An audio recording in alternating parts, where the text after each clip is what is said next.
Hello friends, it's Sohab this side and you're watching me on Sohab in Germany. And इस video के अंदर मैं आपको बताने वाला हूँ सिटी रजिस्ट्रेशन का पूरा प्रोसेस कि किस तरीके से हम सिटी रजिस्ट्रेशन करते हैं, कितना टाइम लगता है और क्यों सिटी रजिस्ट्रेशन करवाना इतना ज़्यादा ज़रूरी होता है। अब देखो, सबसे पहले अगर आप एज अ इंटरनेशनल स्टूडेंट अगर आप जर्मनी के अंदर आ रहे हो, एंड जैसे कि मैं तो बर्लिन में हूँ जो कि कैपिटल है जर्मनी की, तो अगर हम एज अ स्टूडेंट अगर हम आते हैं जर्मनी के अंदर तो हमें सबसे पहले सिटी रजिस्ट्रेशन करवानी होती है। सिटी रजिस्ट्रेशन इसलिए इम्पॉर्टेंट है क्योंकि अगर आप सिटी रजिस्ट्रेशन नहीं करवाओगे तो आपको टैक्स आईडी नहीं मिलेगी, और अगर टैक्स आईडी नहीं मिलेगी तो आपको जॉब नहीं मिलेगी। एंड हम इंडियन एज एन इंडियन और किसी भी कंट्री से अगर आप लोग आ रहे हो तो जॉब तो देखो बहुत मैंडेटरी होती है, बहुत ज़रूरी होती है अगर हमें अपना खुद का खर्चा अगर निकालना है। तो इसलिए अगर हम सिटी रजिस्ट्रेशन की बात करूं तो उसके लिए सबसे पहले आपको चाहिए होता है एक रेंटल कॉन्ट्रैक्ट, जो कि आपका जो लैंड ओनर है वो आपको बना कर देता है। मतलब एक लेटर सा होता है जो कि आपको बना कर देता है आपका लैंड ओनर। एंड जब वो लेटर आपके पास अगर एक बारी आ जाता है तो फिर आप लोग अपॉइंटमेंट लेते हो एनमुल्डुंग की वेबसाइट के ऊपर जाकर, जो भी आपकी सिटी होती हो तो उस सिटी के साथ आप क्या लिखते हो, एनमिल्डिंग और उस सिटी का नाम। तो वहाँ पे वेबसाइट्स बनी होती हैं, तो उस वेबसाइट के अंदर जाके आप एक अपनी खुद की एक अपॉइंटमेंट लेते हो। एंड अपॉइंटमेंट से क्या होता है कि आप लोग बाद में अपनी सिटी रजिस्ट्रेशन फिर आप लोग करवाते हो। अब सपोज़ करो आपको अपॉइंटमेंट मिल गई, अगर आपको अपॉइंटमेंट मिल गई तो उसके बाद आप लोग क्या करते हो, अपना जो आपका रेंटल कॉन्ट्रैक्ट है उसका लेटर आप लोग लेकर जाते हो। एंड वहाँ पे रॉथ हाउस मतलब नाम से एक बना होता है एक ऑफिस सा, तो उसके अंदर आपको जाना होता है और जाकर अपना सिटी रजिस्ट्रेशन जो है वो करवानी होती है अपॉइंटमेंट लेने के बाद। और अपना रेंटल कॉन्ट्रैक्ट बहुत ज़रूरी है, वो अपने साथ अपना लेके जाना, तभी आपकी सिटी रजिस्ट्रेशन जो है वो होगी। और अगर एक बार आपकी सिटी रजिस्ट्रेशन हो गई तो उसके बाद क्या होता है कि आपको टैक्स आईडी मिलती है 1 से 2 हफ्ते के बीच में।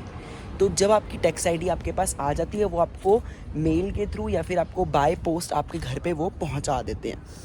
और अगर आपको आपकी टैक्स आईडी मिल गई तो आप कहीं पर भी फिर आप जॉब कर सकते हो। फिर उसके बाद आप लोग अपनी यूनिवर्सिटी जाओ और वहाँ जाकर आप लोग अपना इनरोलमेंट लेटर जो है वो लेकर आओ।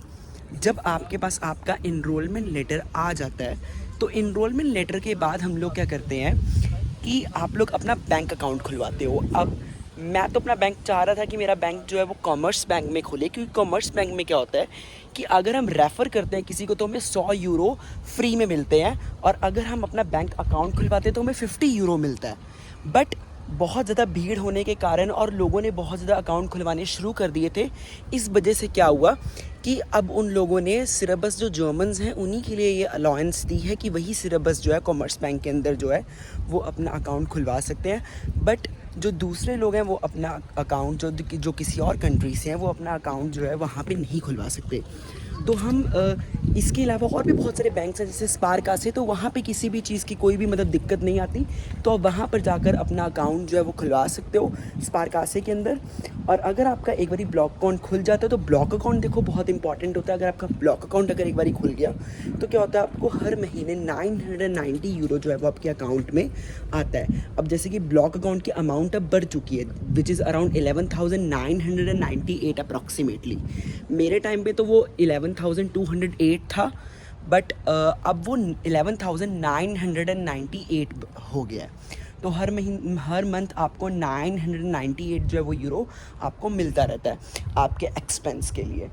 और जैसे ही आपका बैंक अकाउंट खुल गया तो बैंक अकाउंट के बाद आप लोग क्या करते हो, आप लोग अपना हेल्थ इंश्योरेंस करवाते हो, जो कि बहुत इम्पॉर्टेंट होता है।